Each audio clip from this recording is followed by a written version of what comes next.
And welcome to the Pacific Catch postgame show. Andy Lou, dare I say, game of the season for the Warriors? I don't know if I'm going to call it the best game.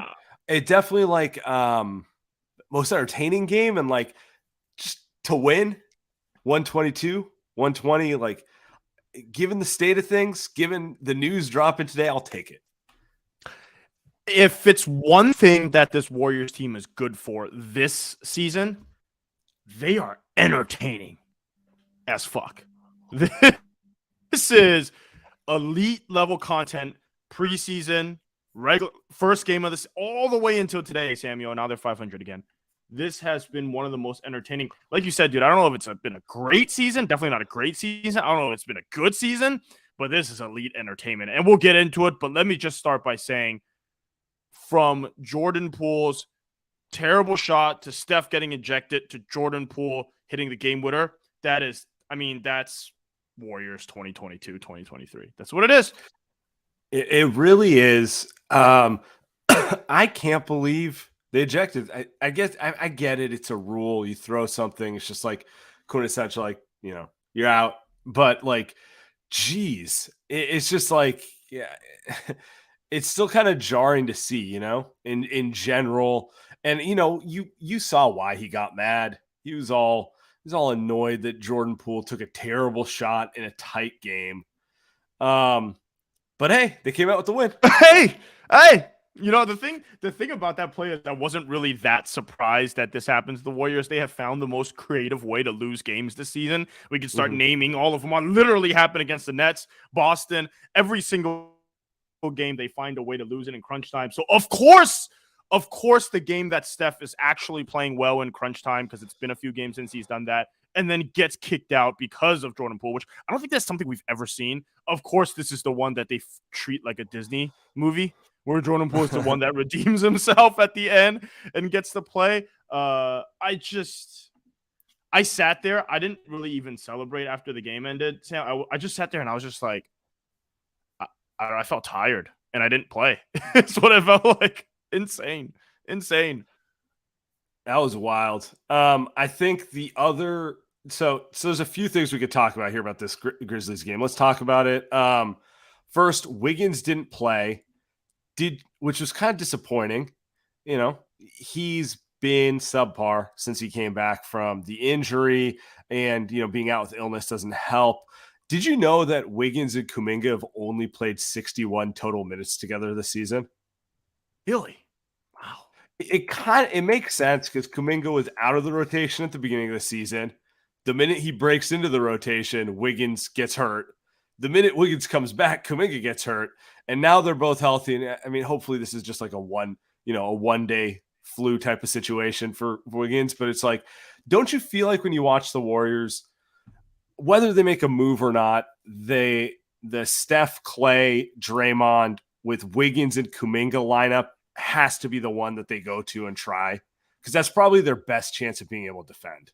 So my biggest takeaway from this game, and we were texting about it, is that they cannot play consistent defense with Steph, Clay, and Poole on the floor at the same time. And I know those guys love each other, and I know they played well together even last season, but they're explosive. They can be, but they can also turn the ball over 25 times a game, which is what they did tonight. And I think that's, to your point, that's it, man. I think we're seeing Kuminga's rise, and Jordan Poole has risen. He is a good basketball player, but Kuminga's rise as a two-way force, I think does require the Warriors to start him with Wiggins, with Draymond. If you're not going to start Looney, which feels like they've kind of moved away from that for now, I don't know if you can start Jordan Poole, because I don't know. I don't want to be the bear. I mean, they just won a huge game, but you watch this. No way you watch this game and you're like, you can't have those three guys on the floor together. You just can't if you want to make consistent stuff. And it doesn't mean that Poole's not going to get us 30+ minutes. They still need him to score buckets. But just imagining a Wiggins Kuminga wing, it's like watching Andre Iguodala back in the day. Remember when you'd have multiple wings on the floor, and that's what the Warriors need. That's what every team needs. Yeah, I mean, so let's get into that. So they're clearly moved Looney to the bench because they feel like they have two centers, Draymond and Looney, and one of them needs to be on the floor, so it's easiest to do it that way. But they don't have enough wings to play that type of basketball right now, which is the issue. To your point, like I do think as fun as Steph, Poole, and Clay together is when they're hot, it makes sense why Steve Kerr likes to use it, or at least last year, only in like small doses. Like it's a great throw it out there for 3-4 minutes to just like hypercharge teams type of lineup. It probably shouldn't be the starting lineup, but like, look, man, I get it. Nothing's gone consistent for this team all season. He's just searching. He's searching for everything at this point. You want to talk Kuminga because we're kind of dancing around it a little bit. Yeah. I got the start today. He's been playing pretty well. Honestly, I thought he had a rough one guarding Ja, but that's a big jump. Yeah. It's a big jump. I think the thing that I really liked about Kuminga is the same thing I've liked about him the last couple of games, which is his offense is starting to come around, man. He's starting to figure out how he can use his athleticism to have an impact in this offense. Like he's understanding how to cut. He's passing the ball well, and he's using his athleticism to get to the rim instead of early on when he wanted to kind of like dribble. Let's see if I can get into my mid range, and he's not going to get that role on this team. That's for sure. I think the defense is going to be better when he has other guys defensively around him, because he is not a gravitational force defensively. Maybe not yet, maybe not ever, but he is singularly good defensively right now. Yeah. But the Warriors don't have multiple people that can help him, so sometimes it does get bad. I think, like, for example, that last play with Draymond jumping in the air and fouling Ja, it's like, dude, what are we doing there? But that happens, especially for someone as good as him, so that's okay. But I think you're right. 4 assists, by the way, pop for me today. So that's the big one. Offensively, he looks so comfortable. It's a little I can't name some Sam, I can't name when everything clicked for him, but something happened along the way. And when he came back from injury, it's like nothing freaking changed. He's becoming a really good cutter, good slasher, and then offensive rebounder, like similar to the way we saw Andrew Wiggins do it. It's obvious that's what the coaches are telling him to do. And for whatever reason, he's just decided to start doing it. I think, some people have been frustrated with why he hasn't gotten minutes. And I think that is part of it, right? Like, I think he hasn't gotten minutes because he hasn't done those things. Isn't it? He doesn't get minutes because he's doing things that the coaches don't want, so he doesn't get minutes. So now that he's doing it, it's kind of like chicken to the egg, kind of, but it's pretty cool to see now. I will say this. If you have issues with Steve Kerr's development, Kuminga is kind of like in the pro Steve column because he wasn't doing the things that the coaching staff wanted. He got the tough love and he responded to it. And he's a better player today because of it. It's just abundantly clear to me, like something clicked for him to buy into the offense, really just buy into the concept of less is more. Like if you give the ball up, you're going to get an easier shot. If you run, you're going to get rewarded and you're going to get some easy dunks and stuff like that. And earlier on, he was kind of wanting to show all the different things he do, like most young players do. So I think that kind of plays into it a little bit too. We have by the way, that baseline fadeaway that he shot, and I know he doesn't get many ISOs, but I had a little KD flashback. It makes me miss him. Oh my God. Yeah. Let's do this one. This is a good one. From William Mitchell, we got a super chat here. The Grizzlies are the dumbest good team I've ever seen. Thank God they're in the West. I called the Grizzlies Gen Z Lob City. I'm leaning all the way into that. They are such frauds. I'm sorry.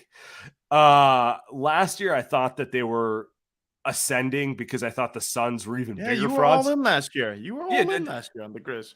I've thought about it, and it's mostly because I think the Suns are even bigger super frauds. But that does not make the Grizzlies less fraudulent. I don't know if the Warriors are going to get their season back on track and be in it, but I feel very confident Memphis will not win the West. I would put money that Memphis does not come out of the West without like the weirdest rash of injuries, including like Jokic and stuff like that, because they don't execute. They're like a young team who wins games because of their athleticism, but they can't play serious playoff basketball. You know what I'm saying?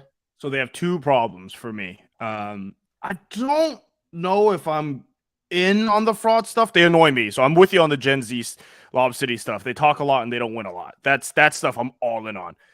The one thing I think Jaren Jackson is so good. So maybe one day he fixes all the bad fouls he makes. That's number one. And the number two, dude, John Moran atrocious defensively. Jordan Poole is pretty bad on defense. John Moran is awful. And part of that is just maybe just want to try. We've seen this stuff with every lead guard forever. So maybe they fix those two things, Sam, but they talk a lot. They talk a lot for a team that how many playoff series has they won? Can you remind me how many playoff series they've won this core together? One. The answer is one. The answer is in 6 games. In 6 games against a team that was probably dumber than them, which is impressive because they have Karl Anthony Towns, which is even younger. Russell. Yeah, younger and dumber. You know what I mean? So like in that game and that series, Minnesota outplayed them more than half the game. So I don't know what to make fun of this. I don't know what to make of this Memphis team outside of. Would you rather have their future or the New Orleans Pelicans' future? Because those teams are the two teams. Anyway, I don't know. It's a weird conversation, but the Grizzlies are a weird team. From our guy Paratosh, we reckon Kuminga will ever become as good as Lamb. We didn't talk about Lamb. I think actually Lamb. We have to. Well, I feel like he's the perfect summation, and we've hit on this before, for Steve Kerr's discontent with the roster. Yeah. Anthony Lamb played 19 minutes tonight. I thought he played more than that. Honestly, he played as well as you could expect Anthony Lamb to play. He had 5 rebounds. Yeah. He had some smart drives to the rim, finished inside. I never know how he finishes inside because he's more like 6'4" than 6'7", and he gets no lift, but he finds a way. And he plays because he's a wing who gets what they want to do, not because he's the most talented player on the team. And I feel like it's just Steve Kerr like begging, like, if you get me an NBA caliber version of this guy, we will be really good. But since I don't have one, I have to play him. Yeah. They asked him pregame. They asked Steve pregame if Wiseman was going to get minutes, something along the lines. He's just like, nope. JaMychal. By the way, JaMychal has looked pretty good since he's come back, which is nice. I mean, if they put him in the lineup where he's playing the 4 or 5 full time, and with shooters around him, he's actually playing pretty well, which is nice to see. Can I just make the ask for Patrick Baldwin Jr.? Can we just see more of PBJ? I know that maybe he's a rookie, so he might be bad defensively, and maybe he's not making the right rotations, right? Maybe he just does dumb stuff that Steve Kerr hates. But Sam, I need more Baldwin. 19 minutes of Anthony Lamb. Can we just convert those to Baldwin? Because, dude, the guy is an actual shooter. He's an actual scorer. And he's got the length to play defense. It's not like Lamb is just lockdown type of defender. So anyway, I don't really want to talk that much about it outside of I would really like if Patrick Baldwin would play more minutes because he seems like a Warriors type of player, more so than any of the younger guys. He seems like a Warriors type of player. Yeah, he's going to take a minute. You mentioned a one James Wiseman, so I'm going to pull up the Steve Kerr clip real quick. Last time you had James available, he was in the rotation. Since puzzle pieces have shifted around again, he's presumably, I assume, back tonight. How do you can just kind of view his role as he returns? Yeah, it's not easy. We've got a lot of guys who I would really like to play. JaMychal didn't play last game. He was fantastic against Cleveland. We've a few games ago decided to start smaller, which means Looney's coming off the bench. So you just do the math, and it's hard to get 4 centers into a game. You know what I think's funny, Andy? Oh God. 2 weeks ago, Steve Kerr is publicly campaigning for a big man, saying I'm worried about Dre and Looney holding up, which is fair. They don't have backups, right? We were just talking about Anthony Lamb, right? And then now he gets Wiseman back, and he's saying, too many bigs, don't have room for him. It makes me think the problem is not having a big, it's having a competent basketball player.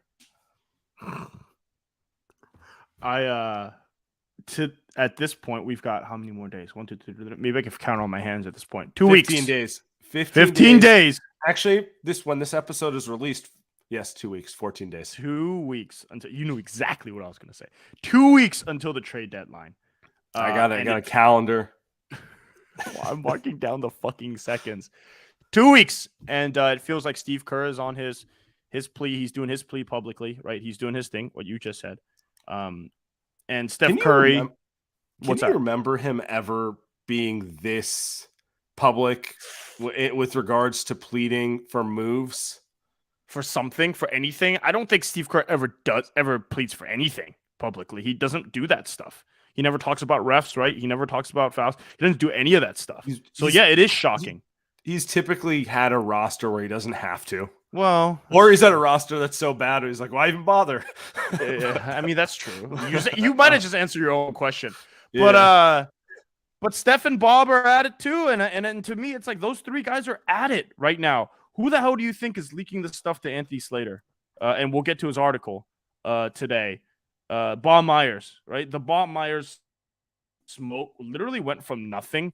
I bet you that nobody knew Bob Myers was in his last year of his contract before the season started. I bet you a majority of fans did not know. I mean, GM contracts aren't a public thing, so And before that Woj report, you just kind of assume. But even then, nobody cared. Like the Woj stuff came up, and everyone's like, "Yeah, whatever, let's keep it moving." And then in the past week or so, it's become like, "All right, let's hammer this stuff in. Let's get Slater on it. Let's get MT on it. Let's get the Athletic, the New York Post, like everybody on this." And now they're kind of taking shots at. Like, I find that stuff interesting. I find the timing convenient. So please let's provide some context here. Okay, so friend of the show, Anthony Slater and Marcus Thompson, two longtime Light Years goons, had a article today, and we could speculate about who said what. I mean, I'm gonna pull up some of the quotes, to be honest. That's probably the better way to put it. But there's a lot of poignant stuff in there. That's like the biggest thing. Like you get a section in this article where Slater is you get a section in this article where they're discussing how Steph would be very unsettled if Bob Myers was not retained. There's a section in there that is discussing how Joe Lacob is more and more involved in personnel choices. There's a section in the article discussing about how there's not enough veterans on the team to help them compete. And it's just, I can't really think of a time where, and it's clear this is coming from the Warriors, from other people in the Warriors, and we can guess which players or coaches or whoever. I can't think of a time where they've leaked stuff with the intent of putting pressure on their own management. That's kind of like a LeBron move. Yeah, that's exactly what this is. I mean, there's no other way the Warriors are trying to get their own Rui Hachimura. By the way, it looked pretty good tonight. The Lakers game, I was watching that on the second screen. Not bad. That's what it feels like. It's what it feels like. And it's not something that the Warriors have ever done because it comes off it comes off dysfunctional is what it is. It comes off dysfunctional. It comes off kind of desperate. It comes off like, hey, man, like what's going on in your house type of thing. And I don't think we've ever gotten that from the Warriors. Not to say that those guys have never gone at each other's throats, right, or ever disagreed anything, but to have this stuff leak out the way this has, like you're saying, when was the last time we ever got something like this come out? And it's not like, I mean, if you guys go ahead and read the whole article in The Athletic there, it's not like they're not torching Joe Lacob per se, but they're pretty much calling him, they're pretty much blaming it on him. Like they're saying that he's now meddling as much as ever before. And by the way, the third goon at The Athletic, the third friend of the show, Tim Kawakami, has kind of gone from kind of protecting, I think, Joe Lacob a little bit now to saying, hey, here are all the mistakes that the Warriors front office has made. So all that is There's been a consistent trail. They're all very consistent reporters, which makes one think, they're hearing it behind the scenes from coaches, from players. Like, they're not guys who make stuff up. So yeah, it's pretty pointed. To me, the whole tone of the article came across with like, we're the ones who won 4 chips. We're the ones who made this brand. We're the ones who made this team a dynasty. Give us a fair fighting chance and stop with this like little like 2 timeline BS project. That's the way it came across to me. Even with the Bob Myers stuff, did you get the opinion, Bob's like, if this is how it's going to be, I'd rather just step away. Like, I don't really like it. Yes. Almost like I've earned the right to end this the way I want to end this. So let me make decisions the way I want to do it, instead of like, I have to like kick guys out before it's clear that they're done. That's exactly what that is exact. So my thing about Bob is not about the money. It's not about I don't think he wants to go anywhere. Like, he doesn't want to go somewhere else. He doesn't want to go to Philly. He doesn't want to go to maybe LA. He doesn't want to go to Minnesota. He doesn't want to go to those other places. His thing is, you are not going to make me choose Wiseman over Draymond. You are not going to make me choose Jordan Poole over Klay Thompson. You are not going to make me choose moving off one of these veteran players that I have a super close. They're essentially family almost, the way that they've been together and gone through the wars. And Bob Myers is telling Joe, like, yeah, this is a business, but I'm not going to do this business. You're not paying me enough to do this fucking. It's just not. Hey, the bigger, when you hear Bob talk, he's the most emotional dude. We always make fun of him, right? He's the most emotional dude ever. He's the guy that I think emotionally you're not going to get him to say, yeah, Klay's contract is awful. Let's move off of him. Or Draymond doesn't want to come back for less. Let's just let him go. I just don't think Bob's going to say, if you're going to do that, don't let me be a part of that. Yeah. Or just, yeah, dude, we won a title last year. These guys still have another shot or two at this. So what are we doing here? What do we like? We should be all in right now. It's that simple, right? Like, it's not really worth thinking about it deeper than that. Like, a normal person goes, we won the title. We are returning the core. Let's put the right role players around them to win it. Not whatever the hell this is, which is let's see if we could show how smart we are, And the thing is, there's actually so much they can do with the pieces that they have. It's not like they're stuck between a rock and a hard place. We just saw what the Lakers did. And look, anytime you're comparing yourself to the Lakers front office, and that's not a great thing here, but they did trade a scrub in 16 seconds that you could just buy back for Rui Hachimura and just took a free swing there. Not saying the Warriors should do that, but there is stuff that you can try to do. And as far as you can trade Moses Moody, you can trade James Wiseman. Like, these are it's stuff like that. Like, you don't think, I don't know that this is the one you want, but like, you don't think Moses Moody would have topped the offer of Kendrick Nunn and 2nd-round picks for Rui Hachimura? You know what I mean? Like, those are things they could have done, for example. It would hurt me. I don't know if Moses. It would hurt me if I want to do that one. Traded, but yeah. I was gonna say it would hurt. But no, your point. It's not that they can't do anything. That's the point. It's not that they can't do anything. And Sam sources. Look, it's not telling me it's not like the Warriors are in conversations. So we'll see. Again, 2 weeks. Hey, real quick before I know we got to get to the Goons voicemails at some point here. I find it's hilarious. So the Warriors are 24-24. Guess how many games the Warriors are behind 4th and how many games they are ahead of 13th. Guess how many? It's the same exact amount. 3 in each direction. Nope. 1.5. Oh yeah. Well, between 4 and 13, 3 games. You're right. Oh Jesus! Wow. Yeah. No, just to be clear, I was guessing 3 in each direction. So even they are 1 point. Yep.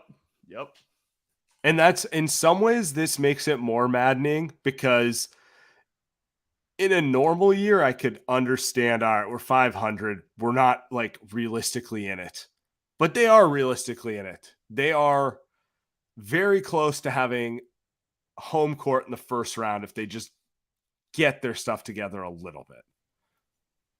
Ugh. I actually think they will get it together. But it is frustrating to watch games like tonight. even though the Warriors won. It is frustrating to watch games like tonight. We didn't even talk about the game, Sam, because I don't know. I feel like we've do shows after every game. I think we've seen this game a million times, but I don't know. At some point, they've got to figure something out. But hey, they're still in it. They've got win. You look at their schedule; it's pretty winnable. It's not a they don't got a hellscape schedule in front of them. But we've said that 4 different sets, 4 separate occasions this season.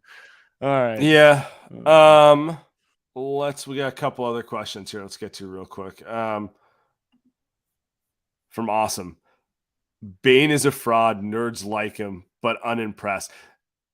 I think Bane's a good player, but someone was noting it on playback. He never plays well against the Warriors. You notice that? Like, has there been a Desmond? Don't you feel like when you turn on the Grizzlies on League Pass, Desmond Bane's always playing well? Then you watch against the Warriors, and it's like 2 for 11, 5 points. It's weird. And I know exactly. And I think he has this weird thing that he can dribble a little bit, so it makes him kind of more dangerous, but he also doesn't shoot quick. You know how Clay's thing is he can't dribble, but he shoots it so fast and he's so tall that it doesn't matter. Mm-hmm. He's going to get that shot off. And I think Desmond Bane has kind of drawn some Clay comparisons, but his shot is slow. And he is not super, super tall. And it's not like he has a Is he just JJ Redick? Is he just JJ Redick who has a lap pull down in his living room? Like just doing large. He's large. Just got the rowing machine, just doing lats all day. Back and eyes all day. That's about it. Boy's big. I don't know. He's a weird player. I do like him. Same with Jaw. Same with Jaren Jackson. But Bane does seem like someone that is probably a little smarter. I don't know. Jaren Jackson is an enigma, man. You talk about frauds. I don't think Jaren's a fraud, but he makes no sense. I know he was teammates with Jordan Poole. Hey, maybe that makes sense because both of those guys kind of play out of control at all times and just do stupid shit. Maybe that's why it makes sense that my theory on were teammates. My theory on Jaren is they're asking him to cover for a lot of guys who don't defend. Maybe I'm wrong on that one. Maybe I'm giving him too much credit, but you do tend to foul when the guy's around. Like, come on, Brandon Clark, not a defender, Desmond Bane, fine. Ja, not a defender. Like it's a lot of dudes who this all goes back to why I don't think the Grizzlies are particularly legitimate anymore. It's like there are a bunch of dudes who are athletic who kind of run through games in the regular season. Yep. Eugene, Lamb equals less athletic Oubre. JaMychal equals tall Wanamaker. Lamb has some very, and I know exactly when he sent this in and what he's thinking about. 6 seconds left in the third quarter. Ball gets inbounded to Anthony Lamb, and he dribbles up the court, push off behind the back, turns it over. Classic Oubre. Meanwhile, Steph is clapping at him in the backcourt trying to get the ball. Classic. Except Oubre is good looking. Lamb kind of looks. I don't have anything for the Wanamaker one, Sam. From Solomon, I'm fine in the West. That's what you get. That's what you get, Ja. I like to like Ja. I enjoy Ja Morant, but just when he talks, it's bad. Yeah. Yes, I like this one. I really like this one. Okay. I will keep saying the Grizz will never win until Brooks is gone. He handicaps them constantly and misses shots at the end of games all the time. This is the one. He basically plays like a spaced out, even more spaced out Klay Thompson, except he doesn't shoot 40% from 3. So I have no idea what he's thinking out there. He is an insane person. I hope one day the Memphis Grizzlies realize that, but I don't know. I still don't think he's towards the top of their problems, which actually speaks to more of their problems. Like what is the top of their problems? What is the top of the problems? They can't defend. They can't. Like he's their best defender. Yeah. You're not a serious team if Dylan Brooks is mandatory defense for you. You know what I'm saying? Like that's kind of what it comes down to for me. Like who else on that roster is a good perimeter defender? Yeah, perimeter. I mean, I assume they were hoping obviously Jaren's their best defender. Yes. I mean, it was supposed to be him, but you see how bad Zaire Williams is tonight? You talk about like a sophomore slump. I mean, we're watching Moses Moody essentially be out of the rotation. Yeah, it's kind of the Zaire same Williams, thing, right? I mean, he Yeah. was good last season too. Solid, young, athletic, Promising shootable. for sure. Yeah. Young though. It's what happens when you're freaking 20 years old, man. That's what happens. Well, that's their fault. That's their problem. I mean, they're still second in the West, I guess. Third in the West, whatever. Oh, they're gonna finish top 3 seed. I'm not that we know for sure will happen. They're gonna get their wins. Now the question is the Warriors. Is this? By the way, do you see Steph throwing Jordan Poole through his mouthpiece when he saw Steph? I did. It's pretty awesome. Pretty awesome. They're having some fun there. The vibes are back. I think it's worth calling out. Like, that was an ugly game. I don't even know if they should have won it, but they felt good about winning it. And maybe that's the type of thing that gets a little positive momentum going forward, because they need something positive, irrespective of if a move is coming or not. And clearly they want to move. Clearly they do. So clearly. Yeah, I mean, you can't argue. You can't argue about the stuff that's been leaked out. Sam, can you help me process this? Yeah. How is it that there is not a single rumor out there of the Warriors looking to get someone? Maybe that's why. Maybe that's why Steph is just like, I'm fed up. I get Woj notifications all day, and it's always the Knicks, the Suns. When are we going to be here? When am I going to hear we're getting OG?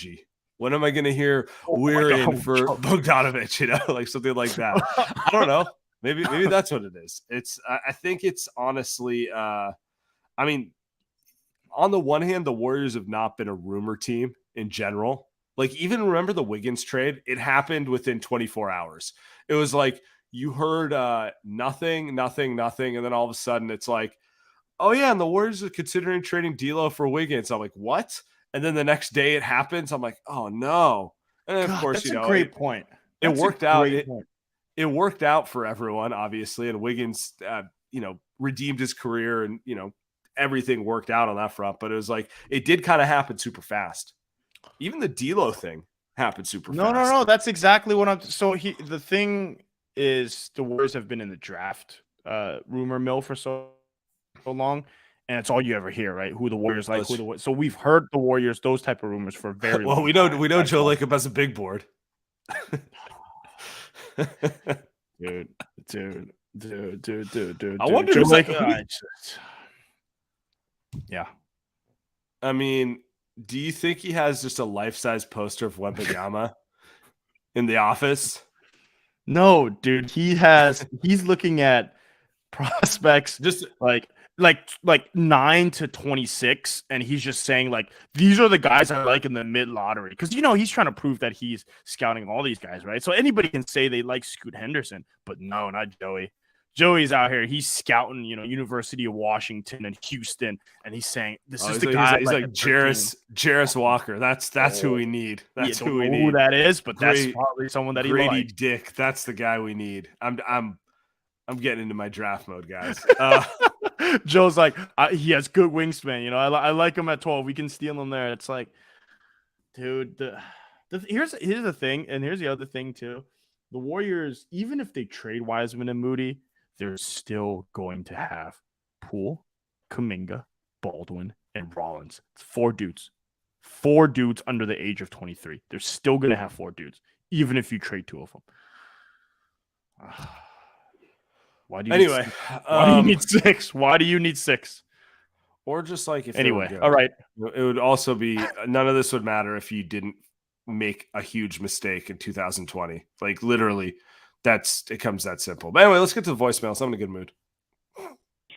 Holy shit. I hate this team. I get so excited when they win and so pissed when they lose. But that game was awesome. Jordan Poole made up for that bullshit that got Steph ejected. Whatever. Like, I was at work. I work at a grocery store, and I visibly started celebrating after Jordan Poole hit the layup, and my coworker's like, "What the fuck are you doing?" Because I'm wired in, I have the headphones. Anyway, it was awesome. You know what I'd be doing whenever we beat Memphis or Boston? I'd be going on the Instagram fan pages and then looking at all the comments. I love hating. Anyway, great game. Obviously, same shit. We look great, get up against the good teams, and we play like shit. We're just mid, but everyone out in the West is. Okay, also, you guys were like talking shit on the Broncos a few episodes ago, or like Russell Wilson, like on the Niners Cowboys like preview. I just want you guys to know, okay, the Broncos are my team, which fucking sucks, but the reason that this next game is in Philly and not San Francisco is because of Russell Wilson and those Broncos. Just remember that. I love you guys. That was a good game, and I'm excited for the pod. Thanks, guys. Hey, man, shout out. That's a great fucking call, dude. I love hating. Hey, producer tip, can we cut that one out and just put it somewhere in the next spot? I love hating. Love it. I love it. Let's go. Let's hit the Hey next guys, one. Daniel. First time calling into the voicemail. Not to say too much about Stephen Poole. Ridiculous, but I just have a question for you guys. Why don't you think Lacob can't just claim victory on Kuminga? Like, it's hard to hit on first round picks, and JK looks good. He's been playing well since he's gotten back from injury. And like, Wiseman wish him the best, but it seems like Steve's not going to play him that much, and it might just be time to move on. But hey, hitting 1 out of 2, lottery picks and Moody still a question mark isn't that bad. So I'm just wondering, like, why can't Joe claim victory on Kuminga and do what's best for the team, pick up some bets, and then we can all move forward into the playoff run. Love you guys. Hope it's a good show, and we'll be tuning in tomorrow. Love it. Why can't a super successful businessman who's won a bunch of gambles his whole life admit defeat? I don't know. I still kind of have faith that they're going to do something before the deadline. I just think we're